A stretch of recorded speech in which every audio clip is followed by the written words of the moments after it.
ලගේ දිසික බුදුමාලා නියෝජනය කරන බුදුමාලාගේ පැත්තේ මේ කුඩු මද්ද්‍රව්‍ය නැගලා යනවා කියලා. දැන් මේ හවුනාලු මේ ප්‍රබල දේශපාලනඥයෙක්ගේ සම්බන්ධතා තියෙන කෙනෙක් අඳුරනවද එතුමා? සනත් තීරසිංහ කියන පුද්ගලයෙක් අත්අඩංගුවට ගත්තා කියන පණිවිඩය තමයි අපිට දැනගන්න තියෙන්නේ. ඔහු අපි දන්න විදිහට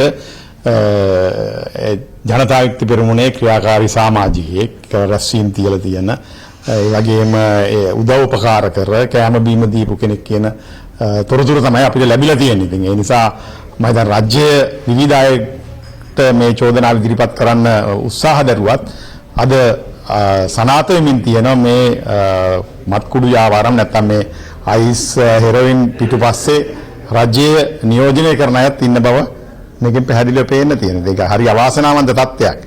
මේක විරුද්ධ පක්ෂයට තමයි දිගින් දිගටම චෝදනා එල්ල කරේ. අවුරුදු 76ක් ගැන කතා කරාට දැන් මේ ලැබෙන තොරතුරු අනුව පැහැදිලි වෙනවා රජයට සම්බන්ධ කට්ටියත් මේවා ඉන්නවා කියලා. ඒ වගේම තමයි මීට පෙර තිබුණු තවමත් අර කුඩු ගෙනාවයි නැත්නම් මේක මද්ද්‍රව්‍ය නිෂ්පාදනය කරන්න ගෙනාවයි කිව්ව කන්ටේනර් දෙක. ඒකෙන් දෙකගෙන නිදහස් කරේ කවුද? ඊළඟට මේ ඒ අයිස් හදන ෆැක්ටරියක් නුවර එළියේ තියනවා ඒකේ අයිතිකාරයෝ කවුද? ඒවත් හෙළිදරව් කිරීම රජයේ වගකීමක්.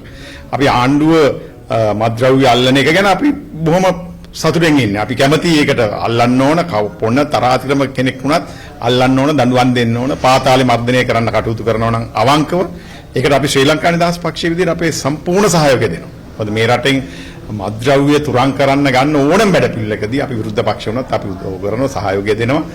පාතාල නැතුව තියනවා නම් ඒකත් අපි කැමතියි. හැබැයි ඒකෙදී ආණ්ඩුවද විරුද්ධ පක්ෂද කියලා බලන්නේ නැතුව හරියට මේ කටයුතු කරයි කියන විශ්වාසයෙන් රටේ ජනතාවත් බලාගෙන ඉන්නවා, අපිත් බලාගෙන ඉන්නවා. දැන් මේවට සම්බන්ධ දේශපාලනඥයෝ ඔබතුමාලා එලි කරන්න කියනවාද කවුද ඉන්නවා කියලා පිටිපස්සේ? නෑ ඒක තමයි දැන් හෙළිදරව් කරගැනීමේ වගකීම තියෙන්නේ ආණ්ඩුවට.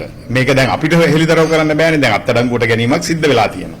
ඉතින් යාහරහා දැනගන්න පුළුවන් මේක තව කවුරු හරි ප්‍රධානීන් සම්බන්ධද කවුද මේවට උදව් කරේ කියන එක පිළිබඳ තොරතුරු දැනගන්න පුළුවන් සහ හෙළිදරව් කරන්නත් අවශ්‍යයි.